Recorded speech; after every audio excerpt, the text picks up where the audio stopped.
Hello universe army, कैसे हो सब लोग। आई होप सब अच्छे होंगे, स्वस्थ होंगे और अपनी तैयारी को मजबूत बनाए रखे होंगे। देखो अपन ने पढ़ा क्या था, अपन बायोमोलिक्यूल के बारे में पढ़ चुके। बायोमोलिक्यूल वाला जो चैप्टर था, मोलिक्यूल वाला जो चैप्टर था वो पढ़ चुके। फिर अपन पढ़े सेल स्ट्रक्चर, सेल संरचना के बारे में अपन ने पढ़ा।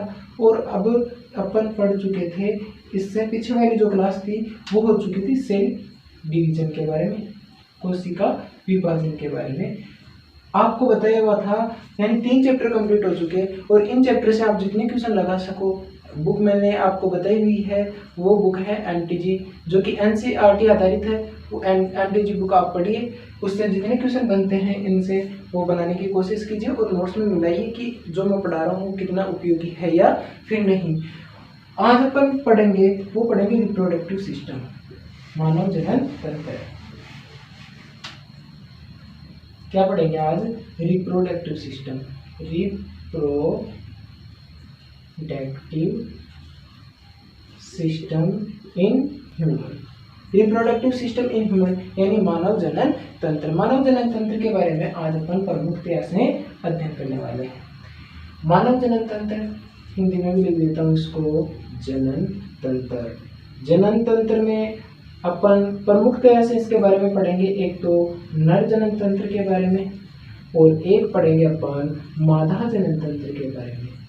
नर जनन तंत्र और मादा जनन तंत्र के बारे में अपन इस चैप्टर में पढ़ेंगे। नर जनन तंत्र के बारे में अपन देखते हैं, इनमें जो ऑर्गन होते हैं उनके बारे में पढ़ेंगे और स्पर्म के बारे में पढ़ेंगे। इनके जो ऑर्गन होते हैं तो ओवम के बारे में पढ़ेंगे। किसके बारे में? ओवम के बारे में पढ़ेंगे।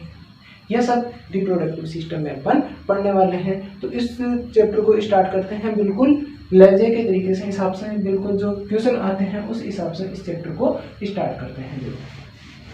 तो अब देखो, अगर कोई प्राणी है तो वो जनन क्यों करता है?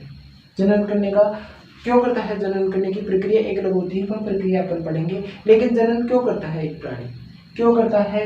क्योंकि वह इस पर्यावरण में अपनी संतति को बनाए रखता है। क्या करता है? संतति को बनाए रखता है, इसलिए वह जनन करता है। जनन देखो कई प्रकार से हो सकता है। पादपों में जैसे लैंगिक जनन भी पाया जाता है, कायिक जनन भी पाया जाता है, यानी अलैंगिक जनन भी पाया जाता है। लेकिन मानव की बात करें, अपन रिप्रोडक्टिव सिस्टम इन ह्यूमन पढ़ रहे हैं, मानव में बात करें तो इनमें कौन सा जनन पाया जाता है? वो पाया जाता है लैंगिक जनन। लैंगिक जनन का मतलब क्या? जिसमें मादा और कौन? नर, दोनों के युग्म क्या होते हैं? संलयन होकर क्या बनाते हैं? एक नए जीव की उत्पत्ति करते हैं, एक नई कोशिका की उत्पत्ति करते हैं, जिसे अपन जाइगोट बोल रहे हैं। उसकी उत्पत्ति करते हैं, भ्रूण की उत्पत्ति करते हैं, एक नया जीव बनाते हैं अपने ही समान। उसको अपन क्या बोलते हैं? जनन बोलते हैं। जनन क्यों आवश्यक होता है ये मैंने आपको बता दिया। संतान यानी संतति बनाए रखने के लिए, अपना स्थायित्व कायम रखने के लिए इस प्रकृति में, इसलिए जीव क्या करते हैं? जनन। मानव जनन क्या करता है? लैंगिक जनन है। मानव कौन सा जनन दर्शाता है? लैंगिक जनन, जिसमें कौन सी?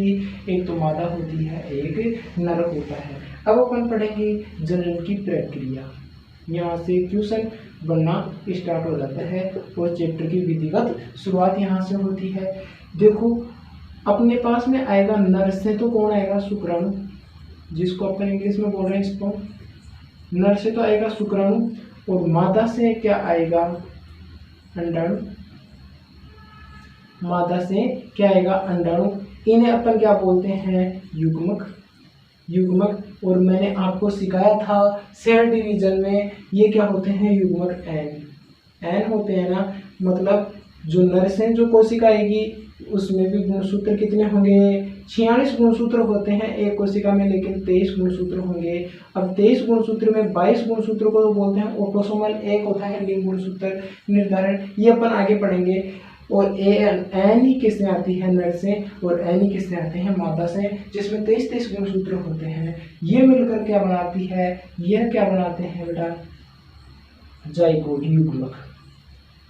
क्या बनाते हैं बेटा? युग्मक। युग्मक को अपन बोलते हैं जाइगोट।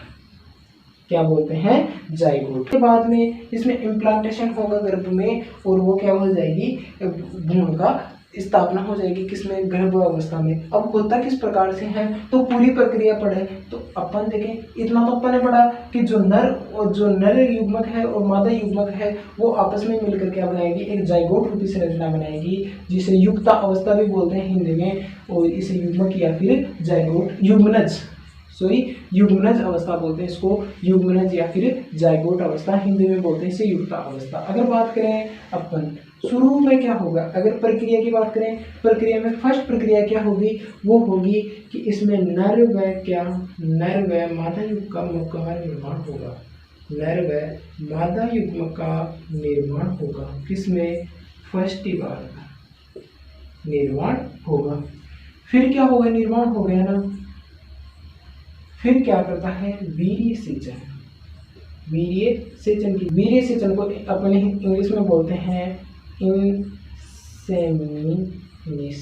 इंसेमिनेशन का मतलब क्या होता है, जो नर से जो युग्मक प्राप्त होते हैं, नर से जो युग्मक है वो मादा युग्मक तक पहुंचाने की जो क्रिया होती है उसको अपन वीर्य सेचन बोलते हैं। यानी इसमें किसके द्वारा, योनि के द्वारा, या इंग्लिश में बोले तो वेजाइना के माध्यम से शुक्राणु का अंडाणु तक पहुंचने की क्रिया है।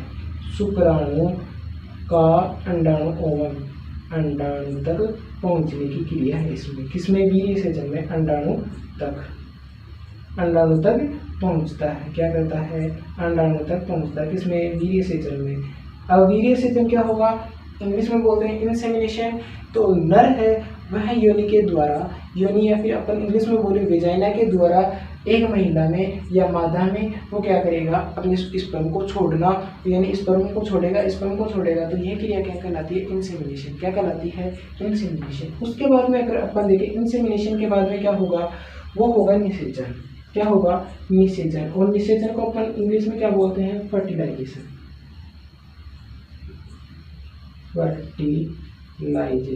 निषेचन को अपन क्या बोलते हैं, फर्टिलाइजेशन। फर्टिलाइजेशन क्या होता है, निषेचन की एक अवधारणा होती है जिसे अपन मैथुन से लेकर कंपेयर करते हैं निषेचन को। लेकिन निषेचन में होता क्या है, फर्टिलाइजेशन में क्या होता है, जो नर से क्या आया, शुक्राणु, नर से तो क्या आया, शुक्राणु, किसके माध्यम से, वेजाइना के माध्यम से आया, और वेजाइना के माध्यम से अंडाणु तक पहुंचना क्या कहलाता है, इंसेमिनेशन। लेकिन शुक्राणु कहाँ से आया, योनि के माध्यम से, वेजाइना के माध्यम से आया, शुक्राणु और अंडाणु क्या हो जाते हैं, दोनों मिल जाते हैं, वो क्या कहलाता है, फर्टिलाइजेशन। क्या कहलाता है, निषेचन या फर्टिलाइजेशन। तो निषेचन में क्या होता है, फर्टिलाइजेशन में क्या होता है, अंडाणु और शुक्राणु का क्या होता है, संलयन होता है, उसे अपन क्या बोलते हैं, फर्टिलाइजेशन। फिर ये क्रिया आगे जाती है तो फिर अपने पास में क्या होगा, फर्टिलाइजेशन हो गया, यानी अंडाणु और शुक्राणु आपस में मिल गए, यानी n से एक कोशिका बन गई 2n। उसके बाद में क्या होगा, इम्प्लांटेशन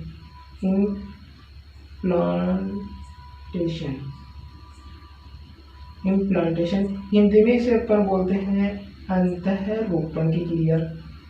अंतःरोपण की क्रिया क्या होती है, यह लगभग 5 से 7 दिन के भीतर होती है। 5 से 7 दिन के भीतर जो होती है अंतःरोपण की क्रिया होती है, इम्प्लांटेशन की क्रिया होती है।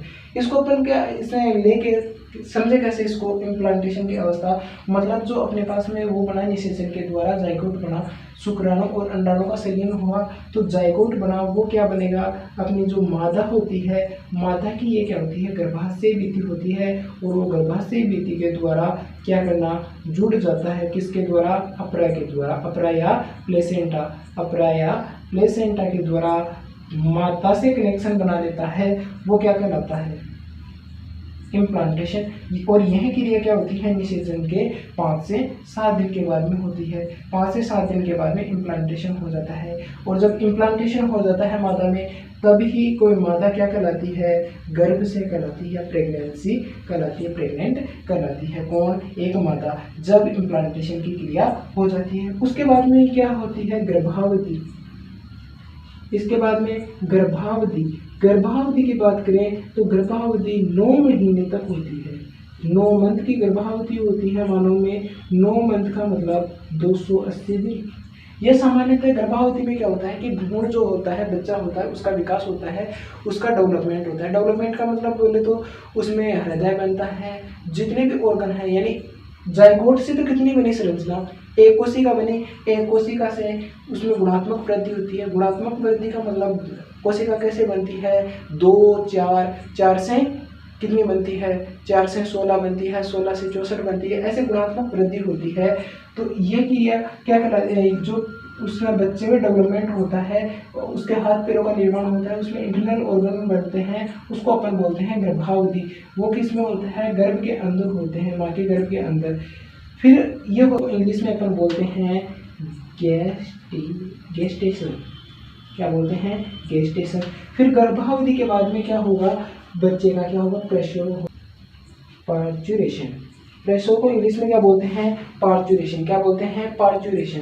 तो प्रसव की क्रिया होती है, प्रसव की क्रिया का अपन क्या बोलते हैं, पार्चुरेशन। प्रसव क्या होता है कि बच्चे को सामान्यतः जन्म किस प्रकार से दिया जाता है, बच्चे को जन्म देने की क्रिया क्या कहलाती है, प्रसव कहलाती है, पार्चुरेशन कहलाती है। अब एक क्वेश्चन आता है कि जो इम्प्लांटेशन होती है वह किस अवस्था में होती है, वो होती है ब्लास्टोसाइट अवस्था में। ब्लास्टोसाइट अवस्था में क्या होती है, इम्प्लांटेशन की क्रिया होती है। ये ब्लास्टोसाइट अवस्था, मोरुला अवस्था, इनके बारे में मैं आगे बताऊंगा। अपन इनके बारे में पढ़ेंगे इस चैप्टर के बारे में। अब मैं फिर से बता दूं आपको, आई होप इतना तो आपके समझ में आ गया होगा, क्योंकि आप इतने बड़े बच्चे हो, इतना तो आप समझते हो, इतना तो आपने क्लास में भी पढ़ा होगा। नहीं पढ़ा है तो मैं क्लियर करवा रहा हूँ, समझ में आ गया। आई होप सारा ऊपर से गया होगा। मैं बता दूं, नर व मादा युग्मक का निर्माण होगा। पहले ही तो कैसे हो रहा था, मैंने सेल डिवीजन में बताया था, अब और बता दूंगा नेक्स्ट क्लास में। वीर्य सेचन होगा, फिर इनका निर्माण हो जाएगा नर युग्मक और मादा युग्मक के बाद में वीर्य सेचन होगा, जिसे अपन बोलते हैं इंग्लिश में इंसेमिनेशन। इंसेमिनेशन यानी क्या होता है, वीर्य सेचन क्या होता है कि शुक्राणु का योनि के द्वारा, यानी वेजाइना के द्वारा शुक्राणु का अंडाणु के पास जाना, अंडाणु तक पहुंचना, वो क्या कहलाता है, वीर्य सेचन कहलाता है। फिर उसके बाद में फर्टिलाइजेशन होगा। फर्टिलाइजेशन में जो ओवम होता है और स्पर्म होता है, उनका क्या होता है, संलयन होता है और जाइगोट संरचना बनती है। फिर अपन बात में होगा कि इम्प्लांटेशन, अंतःरोपण। अंतःरोपण में ब्लास्टोसिस्ट अवस्था में होगा, 5 से 7 दिन के बाद में होगा, किसके, फर्टिलाइजेशन के बाद में। फिर अपन बात करें गर्भावधि। गर्भावधि के बाद बात करें 9 मंथ लेते हैं। ये गर्भावधि 9 मंथ की भी हो सकती है और रेयर कंडीशन में 7 मंथ की भी हो सकती है। किसी कारण से 7 मंथ में भी प्रसव हो जाता है। और प्रसव क्या कहलाता है, इंग्लिश में इसे बोलते हैं पार्चुरेशन। पार्चुरेशन का मतलब होता है प्रसव, और प्रसव क्या होता है, सामान्यतः बच्चे को जन्म देने की क्रिया क्या कहलाती है, प्रसव कहलाती है। आई होप आपको इतना समझ में आ गया होगा।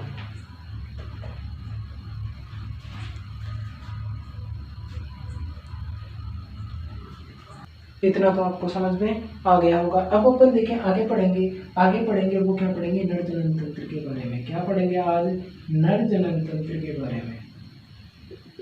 कम से कम इस चैप्टर के जो मानव रिप्रोडक्टिव सिस्टम है, ह्यूमन रिप्रोडक्टिव सिस्टम है, इसकी कम से कम 15 से 20 क्लासें होंगी। 15 से 20 क्लासें का मतलब कम से कम अगर मैं बात करूँ 10 घंटे की क्लास होगी। 10 घंटे की क्लास में ये चैप्टर कंप्लीट होगा। तो नर जनन तंत्र की बात करें, इनके बारे में बात करें तो नर जनन तंत्र होता क्या है। नर में एक ऐसा तंत्र पाया जाता है जो कि क्या करता है, जनन में सहायक होता है, नर युग्मक बनाता है। क्या बनाता है, नर युग्मक बनाता है। कौन, नर जनन तंत्र।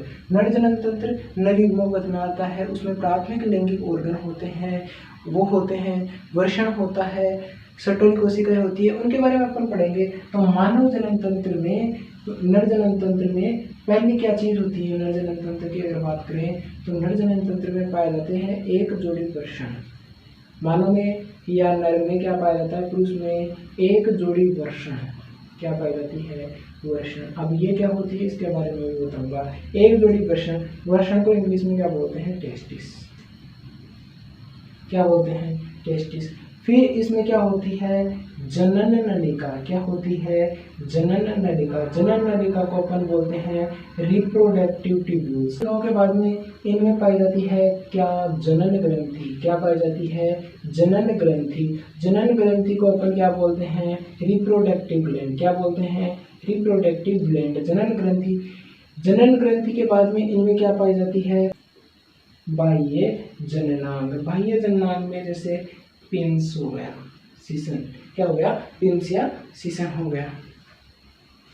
ये जो एक जोड़ी वृषण पाए जाते हैं इसी को अपन बोलते हैं प्राथमिक। एक जो वृषण होते हैं वो क्या होते हैं, प्राथमिक लैंगिक अंग। प्राथमिक लैंगिक ऑर्गन या प्राथमिक लैंगिक अंग क्या होते हैं मानव में क्या, नर में, वो होता है वृषण। वृषण दो पाए जाते हैं, इनकी व्यवस्था आज कंप्लीट होगी नहीं ये क्लास, केवल वृषण के बारे में ही होगी। मानव जनन तंत्र में केवल वृषण के बारे में पढ़ेंगे आज, पूरा इस पे ही टिका हुआ है। और नेक्स्ट क्लास भी होगी शायद वृषण के बारे में ही होगी। तो प्राथमिक लैंगिक ऑर्गन अंग किसे मानते हैं, वृषण को।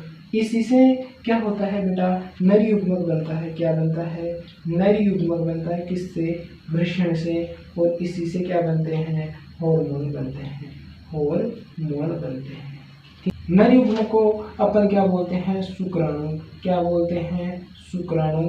और जो हार्मोन कौन से बनते हैं बेटा, हार्मोन बनेंगे, वो बनेंगे लैंगिक हार्मोन। आपको इतना समझ में आ गया होगा। आज अपन पढ़ेंगे नर जनन तंत्र के बारे में। नर जनन तंत्र की बात करें तो एक नर में क्या होता है, एक जोड़ी वृषण होती है। वृषण को अपन बोलते हैं टेस्टिस।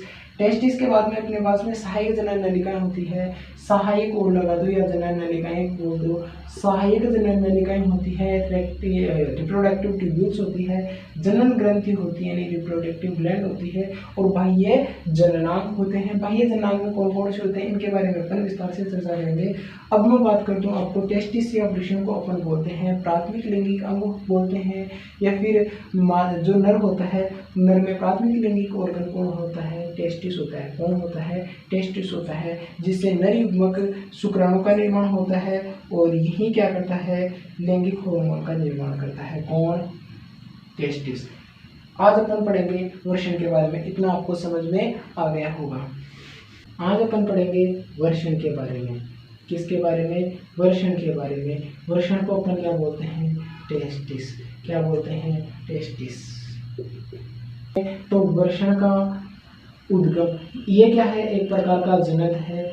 जनक का मतलब जो कि युग्मक का निर्माण करता है। इनकी उत्पत्ति के बारे में बात करें तो इनकी उत्पत्ति कहाँ से होती है, वो होती है कौन से ड्रम से, मीजोड्रम से। क्वेश्चन बनना यही स्टार्ट, क्वेश्चन तो शुरू से बनना स्टार्ट होता है। मैं लिखा था कम बोलता ज़्यादा हूँ, बोलता हूँ ना, उनको उन बातों को आप ध्यान से सुना करो, क्योंकि वहाँ से भी क्वेश्चन बहुत ज़्यादा बनते हैं। क्योंकि मैं लिखा नहीं सकता, आपको नोट्स वगैरह भी नहीं दिखा सकता।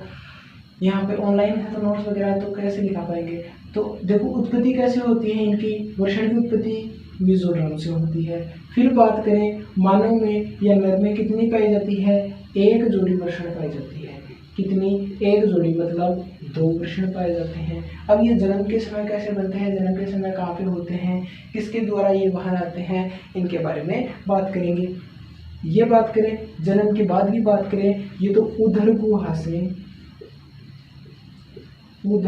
से बाहर की ओर, बाहर नीचे की ओर वृषण कोश को अपन बेटा इंग्लिश में क्या बोलते हैं, स्क्रोटम। क्या बोलते हैं, स्क्रोटम यानी वृषण कोश में क्या होते हैं, स्थित होते हैं। एक जोड़ी का मतलब दो होते हैं अपने पास में टेस्टिस या वृषण, जो कि उदर गुहा होती है। उदर गुहा से नीचे की ओर दो क्या होते हैं, वृषण होते हैं। इनका अगर टेम्परेचर की बात करें, सामान्य बॉडी का टेम्परेचर कितना होता है, 37 डिग्री सेंटीग्रेड होता है। क्या वो आप देख लेना कितना होता है। जो सामान्य बॉडी का टेम्परेचर होता है उससे 2 से 3 डिग्री सेंटीग्रेड इसका तापमान क्या होगा, कम। किसका, जहाँ पे क्या पाए जाएंगे, वृषण पाए जाएंगे। वृषण किस में पाए जाते हैं, स्क्रोटम में पाए जाते हैं। स्क्रोटम को हिंदी में बोलते हैं बेटा वृषण कोश। आपको इतना समझ में आ गया होगा, आई होप समझ में आया ही होगा, क्योंकि इनमें समझने वाली बात नहीं है। फिर से मैं समझा देता हूँ, वृषण अपने पास में होते हैं किन में, नर में पाए जाते हैं वृषण, एक जोड़ी। इनकी उत्पत्ति की बात करें तो मीजोड्रम से होती है। ड्रम की बात करें तो ड्रम कितनी होती है, अगर ये आंतरिक, ये बात करें ड्रम के बारे में समझा देता हूँ, यानी त्वचा के स्तर होते हैं, शायद पहले भी समझाया हुआ है मेरा। इधर क्या है, आंतरिक स्तर, ये कौन सा है, आंतरिक स्तर या इंटरनल और ये क्या है, बाह्य स्तर। मैं समझाने की बात कर रहा हूँ, ये डायग्राम कहीं पे भी नहीं मिलेगा आपको। इसको बोलते हैं बेटा, जो बाहरी वाली त्वचा है इसको बोलते हैं एक्टोड्रम। क्या बोलते हैं, एक्टोड्रम। और जो अंदर वाली त्वचा है, बीच वाली त्वचा है, इसको बोलते हैं बेटा मेसोड्रम। क्या बोलते हैं, मेसोड्रम।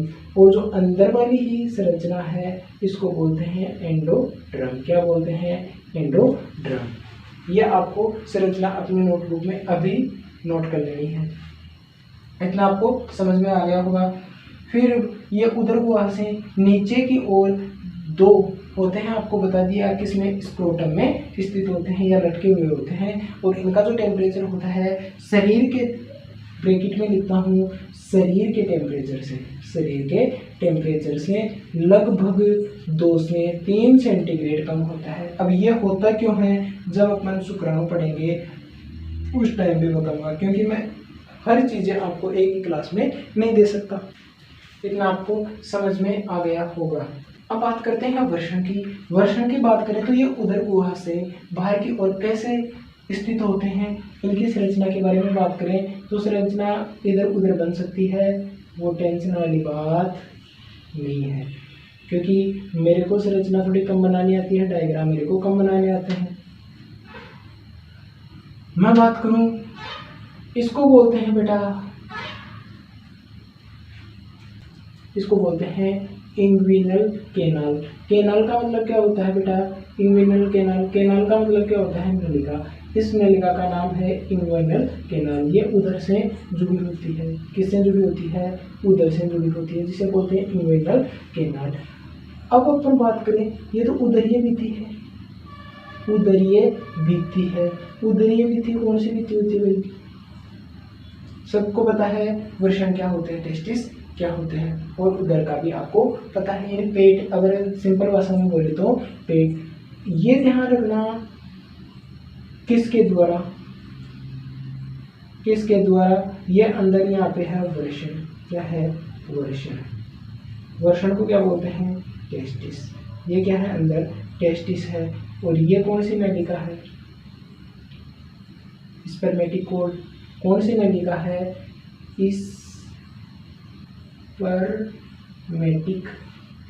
Spermatic code.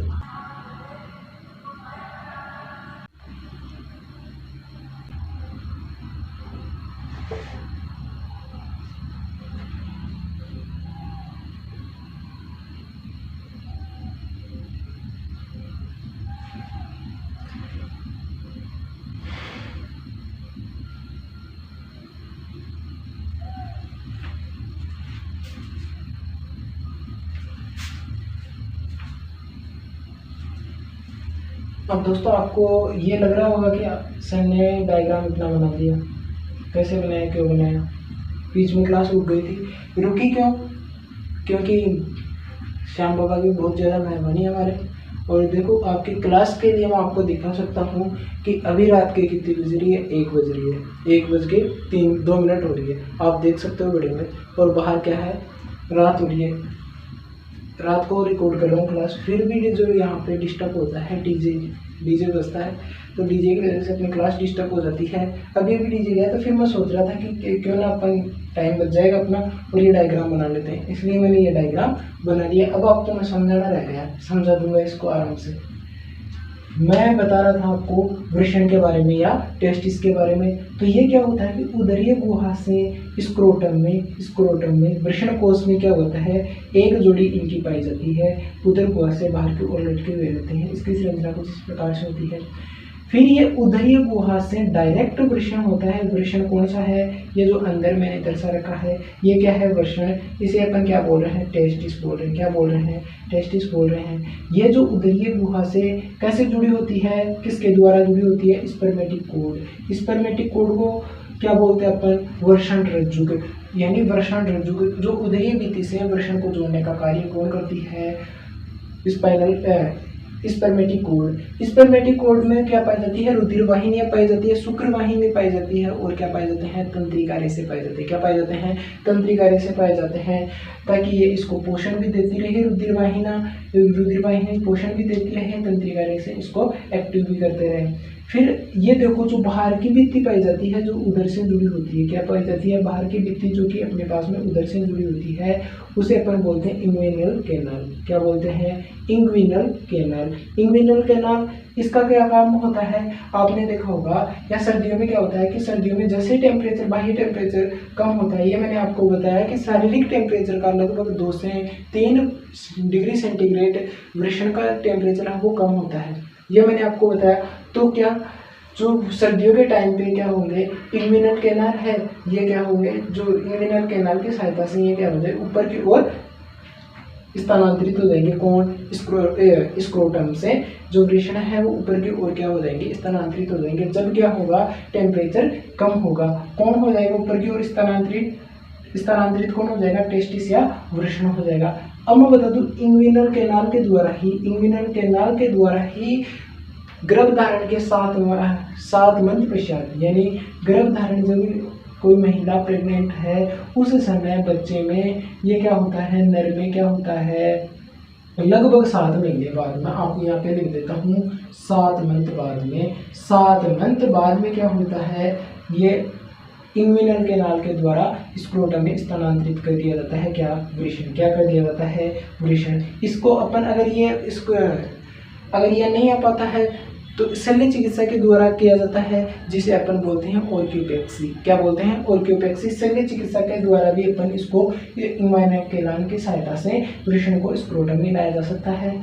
और अगर ये नहीं आता है तो इस रोग को, ये क्या होती है, एक डिजीज होती है, रोग होती है, और इस रोग को अपन क्या बोलते हैं, यानी बच्चे का जन्म हो जाए और वृषण स्क्रोटम में नहीं आए, उसे बोलते हैं अपन क्या बोलते हैं, वृषण गुप्तता। फिर ये स्क्रोटम आ गया, यह वृषण के बाहर की ओर क्या पाई जाती है, पेशियां पाई जाती है, जो इसको क्या करती है, व्यवस्थित रखने का कार्य करती है, इसको बनाए रखने का कार्य करती है। वो कौन सी होती है? प्रीमास्टर पेशियां होती है। कौन सी मास्टर पेशियां होती है? प्रीमास्टर पेशियां। फिर एक बात करें, यहाँ से कई बार क्वेश्चन बन चुका है, कहाँ से? गुबर्नेकुलम। गुबर्नेकुलम क्या होता है? इसे अपन बोलते हैं वृषण योजिनी। ये जो वृषण की सहायता से, वृषण है ना, किसकी सहायता से? एक नली की सहायता से जुड़ा हुआ रहता है, जिसको अपन बोलते हैं वृषण योजनी। और किससे जुड़ा होता है? स्क्रोटम की आंतरिक भित्ति से जुड़ा हुआ रहता है। ये क्या है? स्क्रोटम की आंतरिक भित्ति, इससे जुड़ा हुआ रहता है, इसको बोलते हैं गुबर्नेकुलम। टेस्टिस के बारे में बता दिया। और जो अब मैं बता रहा हूँ, स्क्रोटम में आंतरिक पेशियां पाई जाती है, जिसे अपन बोलते हैं डार्टस पेशी। क्या बोलते हैं? डार्टस पेशी। फिर इसमें क्या पाई जाती है? फेसिया पाई जाती है। फेसिया का मतलब ये जो मैंने बनाया है ये पाई जाती है, इसको बोलते हैं अपन स्पर्मेटिक फेसिया। स्पर्मेटिक पेशियां जिनमें क्या पाए जाते हैं? प्रोटीन रेसे। क्या होते हैं? प्रोटीन रेसे। ये मैंने आपको साधारणतया बताया है, या आई होप इतना आपको समझ में आ गया होगा। ये पहले बनाने का कारण था क्योंकि मैं रात को 1 बजे क्लास रिकॉर्ड कर रहा हूँ, फिर भी बाहर डिस्टर्बेंस होता है और क्लास में भी डीजे बजता है, तो बताइए आपको क्या होता है। फिर तो इसके बारे में मैंने बताया, वृषण के बारे में। उदरीय भित्ति से किसके द्वारा जुड़ा होता है वृषण? ट्यूशन बता रहा हूँ मैं, डायरेक्ट ट्यूशन, स्पर्मेटिक कोड के द्वारा। फिर अपन देखते हैं किसके द्वारा वृषण उदर गुहा से स्क्रोटम में स्थानांतरित होता है? इंग्विनल कैनाल के द्वारा। स्क्रोटम मैंने बता ही दिया। वृषण को कौन सी पेशियां घेरी हुई रहती है? प्रीमास्टर पेशियां घेरी हुई रहती है। फिर बात करें वृषण स्क्रोटम की आंतरिक सतह से किस संरचना के माध्यम से जुड़ा रहता है? गुबर्नेकुलम की सहायता से। किस संरचना के द्वारा? गुबर्नेकुलम ही आपके ऑप्शन में आएगा, वृषण योजनी नहीं आएगा, ध्यान रखना। इंग्लिश में या हिंदी में दोनों में गुबर्नेकुलम ही आएगा आपके। फिर अगर बात करें तो डार्टस पेशियों का स्थान कहाँ पे होता है? ये पूछा जा सकता है। स्पर्मेटिक फेसिया क्या होता है? ये पूछा जा सकता है। और वृषण के बारे में मैंने आपको बता दिया है। अब यहाँ से जो क्वेश्चन बनते हैं वो मैं बता देता हूँ। आई होप आपको इतना तो समझ में आ गया होगा। प्रोग्राम हो गया, इसके कारण से अपन क्लास भी रिकॉर्ड नहीं कर पाते टाइम से। जब मन करता है तो कभी लाइट चली जाती है, कभी डीजे बजते हैं, इसी कारण से अपन क्लास रिकॉर्ड नहीं कर पाते। हाँ, मैं ये क्लास लगभग 11:30 बजे से रिकॉर्ड कर रहा हूँ और रात के 1 बज गई आधे घंटे की क्लास के लिए, क्योंकि बीच बीच में मेरे को बंद करनी पड़ती है क्लास। इतनी शोर होने के कारण क्लास को बंद करना पड़ता है मेरे को। वृषण के बारे में मैंने आपको क्या बताया। अब जो मैं आपको क्वेश्चन पूछता हूँ, जो मैंने पढ़ाया, वृषण का विकास कहाँ पे होता है? कहाँ पे होता है विकास? उदर गुहा में कहाँ पे होता है? उदर गुहा में क्या होता है? वृषण का विकास होता है। अगर वृषण उदर गुहा से स्क्रोटम में नहीं आ पाता, उदर गुहा से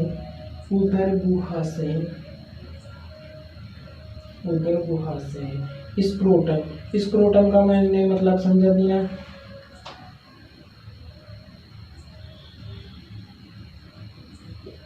इसको अपन बोल देते हैं वृषण कोश या स्क्रोटम। स्क्रोटम का मैंने आपको मतलब समझा दिया ना, क्या होता है? वृषण कोश में नहीं आ पाते तो इसको अपन क्या बोलते हैं? नहीं आ पाते तो इसको क्या बोलते हैं? गुप्त वृषणता। क्या बोलते हैं?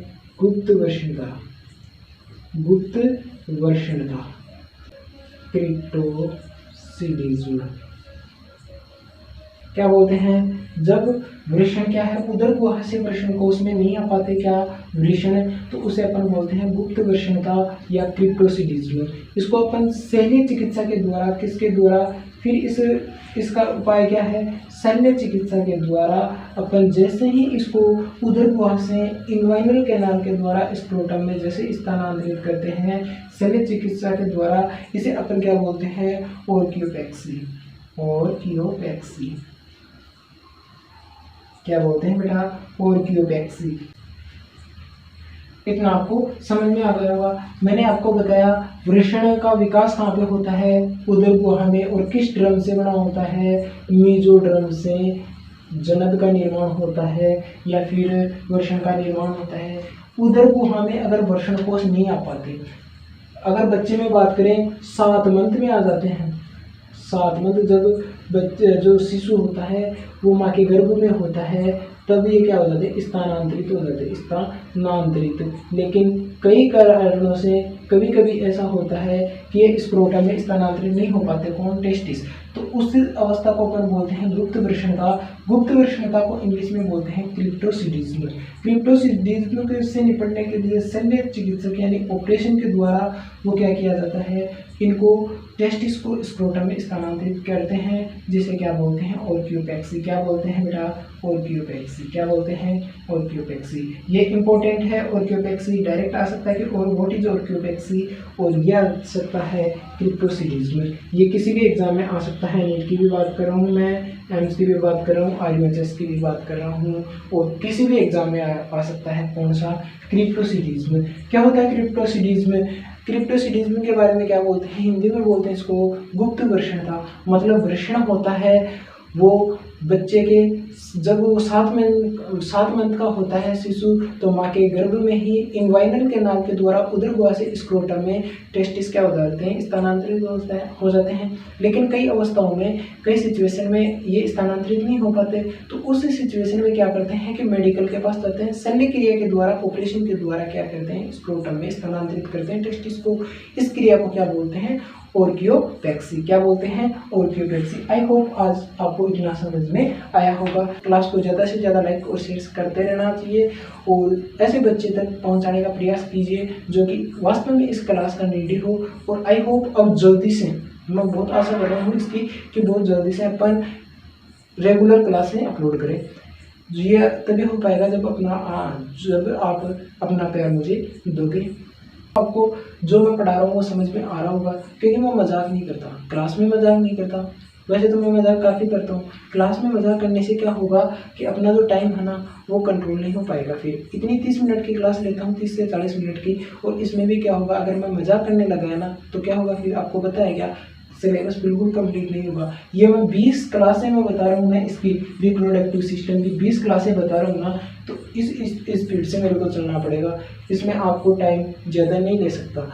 अगर ये मैं बता रहा हूँ, अगर कोई और टीचर पढ़ा रहा होता है आपको कोचिंग में, या आपको देखना चाहिए कि जो मैं जितना पढ़ा रहा हूँ आप लिख रहे होंगे, देख रहे होंगे, आप इतने समझदार तो होंगे, तो ये नोट्स बना रहे हो ना आप, तो इतने जो है ना, जो मैं आपको आधे घंटे में 30 मिनट में पढ़ा रहा हूँ, वही टीचर किसी ऑफलाइन कोचिंग में आपको 2 घंटे में पढ़ा रहा है। कितने घंटे में? 2 घंटे में पढ़ा रहा है। ये राइट है, ये मैं सत्य बोल रहा हूँ। और आप किसी भी इंस्टीट्यूट की क्लास ले लीजिए, ऑनलाइन भी जितना मैं पढ़ा रहा हूँ आधे घंटे में वो 2 घंटे में पढ़ा रहा है। मतलब अगर मैं बात करूँ ना तो 20 घंटे का चैप्टर है रिप्रोडक्टिव सिस्टम, लेकिन मैं इसको कंट्रोल करूँगा 10 घंटे में। 10 घंटे की क्लासों में रिकॉर्ड करके आपको देने की कोशिश करूँगा रिप्रोडक्टिव सिस्टम के बारे में। ठीक है, आज के लिए इतना ही, मिलते हैं नेक्स्ट क्लास में, तब तक के लिए thank you for watching, bye.